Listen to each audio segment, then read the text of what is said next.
Hi there, Janet Fritz here for Galaxy Girl Creations. Welcome to my channel and welcome to another day of Kit Conspiracy. Today is technically a bonus day because we are committed to doing Monday, Wednesday, Friday, and today's Thursday, so it's just an extra layout, which happens quite frequently during Kit Conspiracy. We both try to use our kits as much as possible, and so you end up getting a lot of extra stuff. And when I say we both, that is me and MK over at Some Assemblage Required. So don't forget to go and check out her channel and see what she's got going on today. I'm pretty sure she's probably got a bonus for you. If not, she'll have a layout for you tomorrow. So I have paired up this blue paper, which goes so great with this paper that's on the right hand side because it has that blue on the left hand side of it. So it looks like it just kind of fades right into it. And I thought that was the perfect opportunity to do a double page layout. My photos are from 1980. I think I'm pretty sure they were 1980. So I was about 6 years old in these photos, and these are on Easter in front of my house, actually. Well, my mom's house. So in one photo, my grandfather is there, and then the other photos, it's me, my brother, and my two cousins, or two of my cousins, I should say, and we are standing in front of my parents' house, and they've got these rose bushes in front of their house, and that's what is photographed on the right-hand side of the layout. There are these ginormous roses that my mom had as tree roses when I was a kid. So I wanted to capture that. Those roses are not in her yard anymore, and I just thought it was really cool. When you would walk up to the house, you would see she had four rose tree roses. I don't know what they're called. I'm not really into gardening and that kind of stuff, so I think they're tree roses anyway. And they would get these huge blooms on them. This pink one was really beautiful, and then I know she had a red one called Mr. Lincoln that was super fragrant. And then I don't remember what the other two are, but I do remember these two for whatever reason. And so I had photos of it, and I thought I'd go ahead and use those. Now I am using the rub-ons that we had in our kit as well, because I definitely want to make sure that I use up as much as possible, not just for the sake of using it, but there's no reason to like save it and hoard it in my stash when my stash is pretty full, and I'm not having to stretch this kit for a huge project or anything. So I figured, I might as well go ahead and use it and put it on the page and use what I bought. There's so many times we don't use what we buy. We just kind of hang on to it and hang on to it and hang on to it. And eventually we get tired of looking at it, and it either makes its way to somebody else, or we no longer have any of the other stuff that goes along with it. So then we're kind of like, what do we use it with? And we kind of have to kind of search through our stash and kind of make another kit out of it, basically. So I'm going to use it, and I think it looks really good. I really liked the bunny rabbit rub-on, and these are Easter photos, so I thought that was perfect.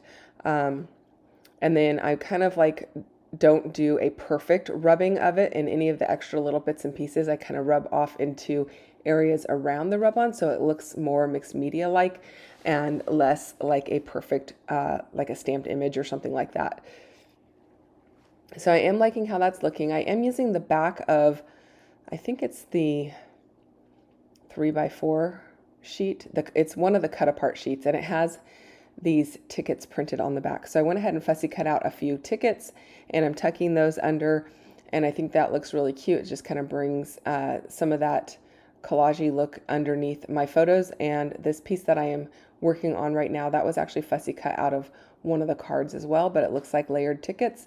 Both of these pieces were, and so to continue that layered ticket look, I used the back of the paper that has all of those tickets on it. So I thought that worked really well. Don't forget to use things that you can cut apart out of your papers as well and add those into your layouts to make your layouts work. Now I'm trying to figure out where I want to put this floral one.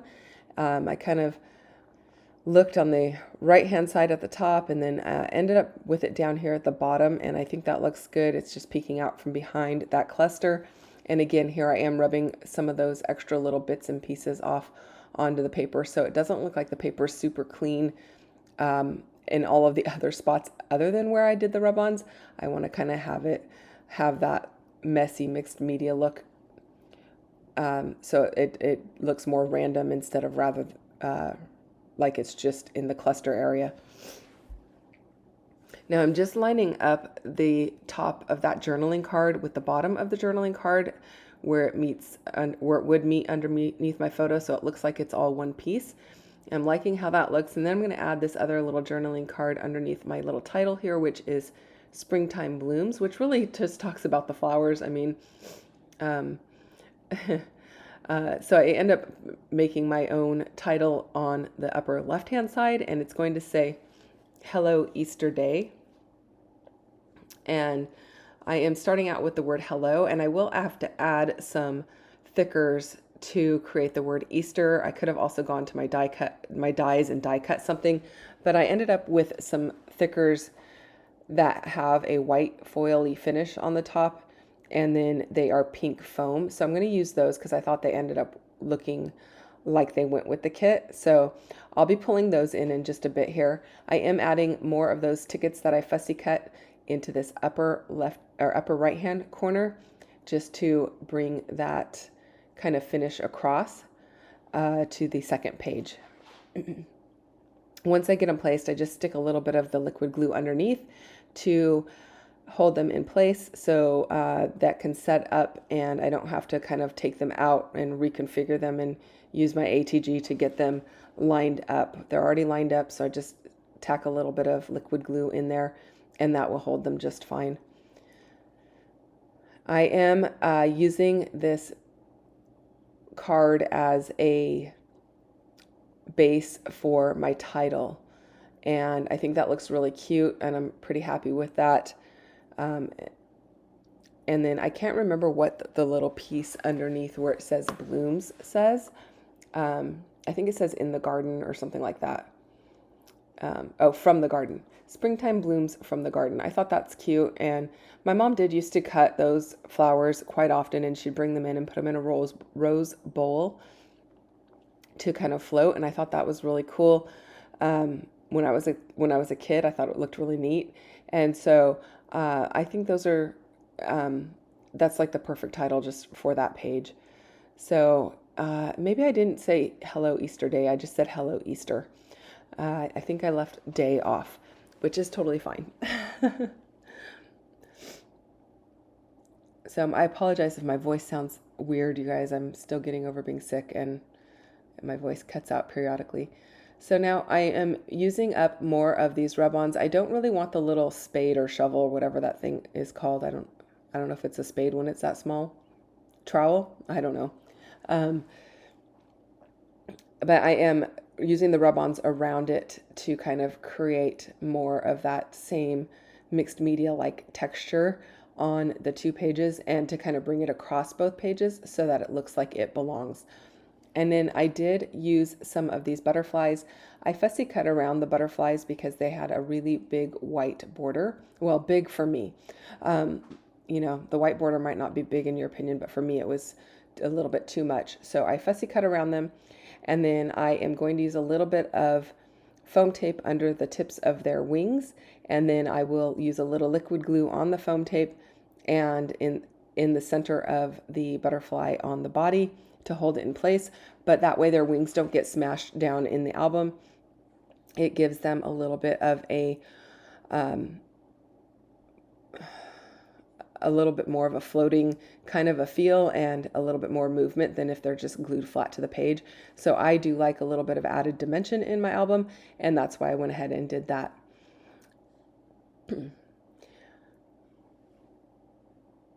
Now I'm just trying to figure out where to put some of these foam hearts. I've got a lot of the foam hearts on the foam phrase or words package, and I'm going to go ahead and ink them up with a little bit of, let's see here, walnut stain distress ink. I'm trying to figure out what color I was using there.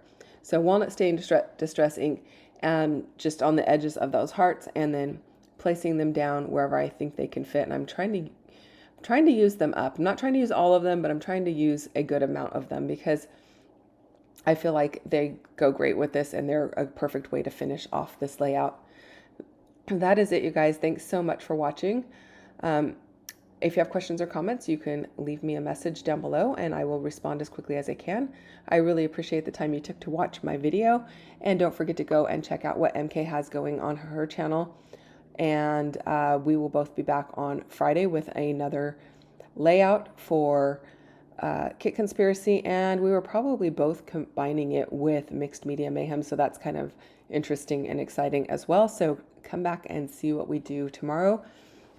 Don't forget to hit that thumbs up and subscribe if you're not already subscribed. I will see you guys again soon. Bye-bye.